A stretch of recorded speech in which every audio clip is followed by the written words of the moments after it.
Bonjour, chers amis, bonjour, chers humains. Ça vous dit une petite suggestion de lecture? Voilà un livre que je finis de lire là et qui m'enchante depuis quelques jours, donc j'ai envie de le partager avec vous, voilà, de vous en parler. C'est Rencontre avec les êtres de la nature. Voilà. C'est un livre d'Anne Givaudan et c'est aux éditions Soi. Voilà. Donc Anne Givaudan, sans doute que vous connaissez peut-être plus sous l'appellation Meurois-Givaudan, puisqu'au départ elle écrivait avec Daniel Meurois, qui était son compagnon. Et puis leurs chemins se sont séparés. Et donc maintenant elle écrit sous son nom seul, Anne Givaudan. Voilà. Et elle a fait pas mal de livres. D'ailleurs, je vous mettrai les références du site où vous trouvez tous ces ouvrages. Et puis voilà, comme ça faisait pas mal de temps que j'entendais parler dans les consultations des êtres, des esprits de la nature, des êtres de la nature, que ça fait plusieurs fois que les fées viennent nous parler en consultation, ce matin même. Voilà, je ne sais plus si j'ai d'abord commandé le livre et les messages ont commencé après ou si c'est l'inverse, mais ce qui est sûr, c'est que je ressens vraiment la présence ces jours-ci des esprits de la nature. Alors, juste avant de vous en dire un peu plus sur ce livre, je remercie donc les personnes qui s'étaient inscrites pour le soin de la nouvelle lune. Et le prochain aura lieu le 20 juillet, donc ce lundi 20 juillet, si vous avez envie de vous inscrire, c'est faisable dès maintenant. Et puis donc, comme plusieurs personnes me l'avaient demandé, donc je vous rappelle que l'offre de mini-consultation 35 minutes à 35 € est disponible. Vous pouvez vous inscrire sur le site. C'est valable jusqu'au 30 juin. Voilà. Voilà pour les infos et merci aux nouvelles personnes inscrites. Voilà. Et donc, je vais vous en dire un peu plus sur ce livre. Donc, comme je vous disais tout à l'heure, ça fait déjà quelques semaines que je sens qu'on me titille et que dans plusieurs consultations que j'ai faites aussi, il y a eu donc la présence des fées et d'autres esprits de la nature. Et voilà, il semblerait qu'ils soient très désireux de communiquer avec nous à nouveau.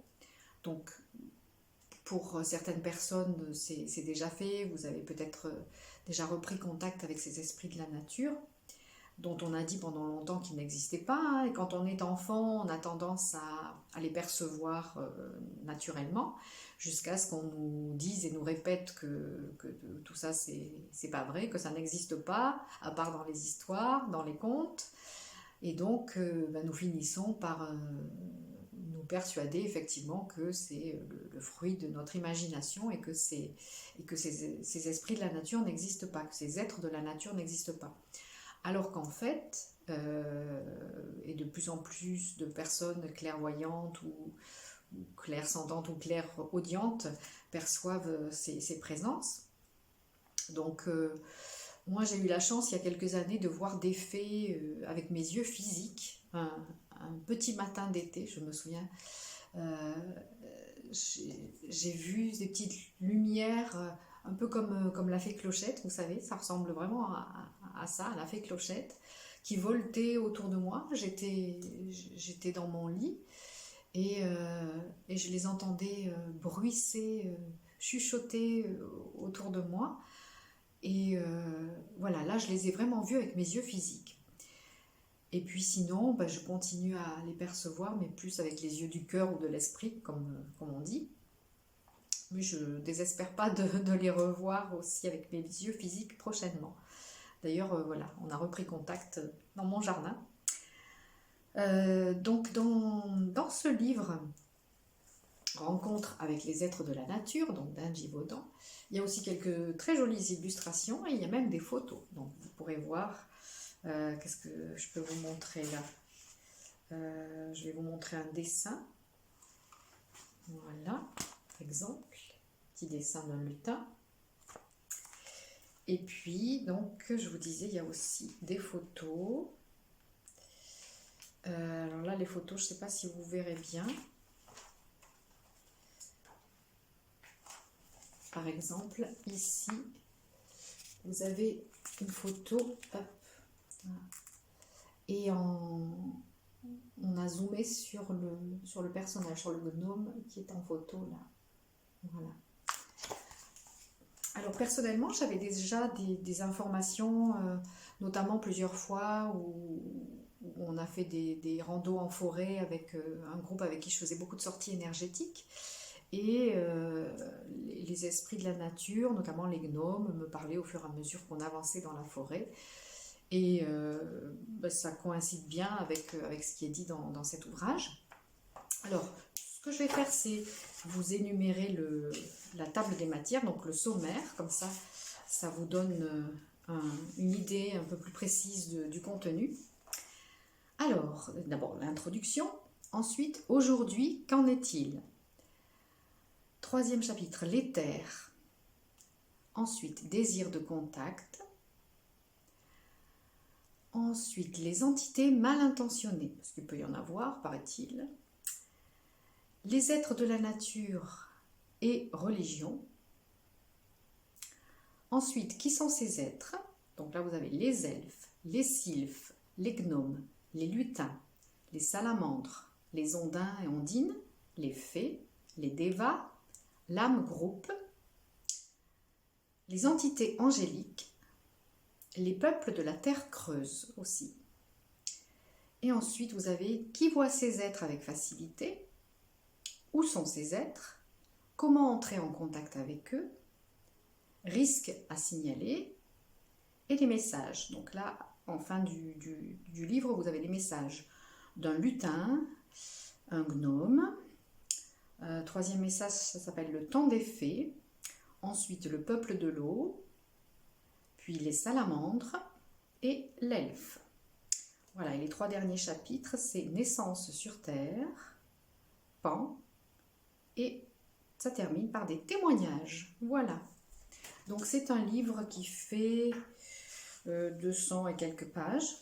Il se lit très facilement. L'écriture est bien claire et espacée. Et moi je freine pour pas le finir trop vite. Parce que voilà, j'ai pas envie de le terminer. Enfin, voilà, vous savez que comme ça fait quand on est passionné par un livre, on a à la fois envie de le finir et puis envie que ça finisse pas. Donc voilà, vous apprendrez peut-être des choses que vous ne savez pas sur ces esprits de la nature, et ou peut-être que voilà, ça corroborera des informations, des intuitions que vous avez eues vous-même. Et ce qui est certain, j'ai fait une petite consultation téléphonique tout à l'heure, en plus de celle de ce matin, et dans les deux cas, il a été question de ça, du désir très intense en ce moment, de ces esprits de la nature, de ces êtres de la nature, de communiquer avec nous, de communiquer avec les humains bien intentionnés, de préférence, bien sûr, afin d'œuvrer ensemble pour la guérison de la terre, pour le bien-être des plantes, du règne animal, minéral, végétal, voilà. Donc, si vous êtes intéressé, eh bien, c'est le moment de lire ce livre et puis c'est le moment de vous reconnecter à ces esprits. Alors, pour vous dire, donc moi j'étais déjà connectée à eux il y a quelques années, notamment quand j'avais vu les fées, et puis aussi après quand j'ai emménagé ici dans cette maison et je les avais appelés dans mon jardin, et puis bon après j'ai un petit peu oublié, un peu laissé tout ça de côté. Et l'autre jour où j'étais dans mon jardin et que j'avais commencé à lire ce livre, d'un coup j'ai eu le sentiment qu'il y avait plein de pères dieux qui me regardaient, qui étaient fixés sur moi, Donc j'ai levé la tête, je les ai vus donc avec les yeux de l'esprit. Et je leur ai dit bienvenue, que c'était gentil d'être revenus. Ils m'ont dit, mais si tu nous appelles à nouveau, cette fois-ci, il ne faut pas nous oublier. Donc voilà, j'ai commencé à communiquer avec eux à nouveau. J'ai suspendu plein de bijoux un peu partout dans le jardin, puisque les fées m'ont demandé de faire ça, d'accrocher des petits bijoux dans le jardin, donc je l'ai fait. Et puis, je leur ai mis aussi des petites offrandes.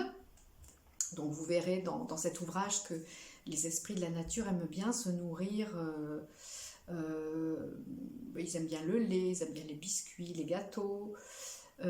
Alors quelquefois ils mangent physiquement la même nourriture que nous et quelquefois ils se nourrissent des émanations, si vous voulez, des vibrations autour des aliments que nous prenons. Et donc ils sont sensibles aux offrandes que nous pouvons leur faire. Ce qui est sûr, c'est que ça embellit la vie, je trouve, de se reconnecter à tous ces êtres. Parce que bien sûr, quand on est dans la spiritualité, on pense surtout aux anges, aux guides, etc. Plus à ce qui est, selon nous, dans le ciel. Mais en fait, il y a aussi tous ces êtres qui nous entourent et qui font partie du même monde que nous, même s'ils ne sont pas tout à fait dans la même vibration et qu'on a du mal à les percevoir physiquement. Mais en tout cas, ils sont là et donc s'ils se sont mis un peu en retrait parce qu'ils n'appréciaient pas du tout nos comportements, nos pensées, parce que nos pensées, quand elles sont négatives, elles sentent pas bon, figurez-vous. Donc j'avais aussi appris ça il y a quelques années par d'autres petits êtres qui nous avaient dit qu'ils s'étaient éloignés aussi des humains parce que nos pensées sentaient pas bon. Donc voilà, cultivons des pensées agréables et parfumées pour qu'ils aient envie de s'approcher de nous à nouveau. Et voilà, moi je suis vraiment heureuse de ce retour d'affection de la part de ces esprits de la nature. Et pas seulement les fées, les elfes et tout ça. Il y a aussi les dragons, vous savez qu'on dit que ce sont aussi des animaux imaginaires. Eh bien, il y a quelques années, je suis allée dans la région de Bugarach, dans un endroit qui s'appelle le labyrinthe de Nébias, qui est vraiment rempli d'esprits de la nature et où j'ai eu la chance de me lier d'amitié avec un dragon que j'ai même pu prendre en photo. Alors, tout le monde ne le voit pas sur la photo, moi je le vois. Certaines personnes le voient, d'autres ne le voient pas. Il était bleu et vert, magnifique. Donc les dragons aussi font partie de ces êtres de la nature qui reviennent vers nous. D'ailleurs, si vous avez lu les livres Telos d'Aurelia Louise Jones, à un moment donné, je ne sais plus dans quel tome, elle parle de son ami le dragon qu'elle a recontacté. Alors, dans les films et tout ça, les dragons sont souvent méchants. Voilà, mais c'est pas forcément le cas, non, ils sont parfois adorables. Et c'est le cas de mon copain le dragon, qui s'appelle Urash. Voilà. Eh bien, écoutez, j'espère que tout ça vous aura donné envie de vous reconnecter à eux et éventuellement de lire ce livre. Il existe plein d'autres ouvrages sur ces esprits de la nature. D'ailleurs, même dans ce livre, Anne Givaudan cite d'autres ouvrages aussi, auxquels on peut se reporter. D'ailleurs, moi je pense que je vais en commander un ou deux aussi. Mais en tout cas, voilà, c'est le moment. Et en plus, aujourd'hui, une personne me disait ce matin qu'en Bretagne, on disait que c'était pour les feux de la Saint-Jean que les lutins, les elfes et tout ça venaient danser autour du feu avec les humains. Donc, c'est un bon jour pour se reconnecter à ces esprits de la nature. Si vous sortez ce soir, si vous faites un petit rituel ou une petite cérémonie donc pour la Saint-Jean, parce que nous sommes encore dans l'énergie du solstice d'été et dans cette vibration intense. Donc voilà, si vous avez envie de faire un petit rituel ce soir pour vous reconnecter aux esprits de la nature, eh bien c'est le bon jour. Et c'était le bon jour aussi pour vous parler de ce livre. Voilà, Je vous embrasse et je vous dis à tout bientôt pour la suite de nos aventures.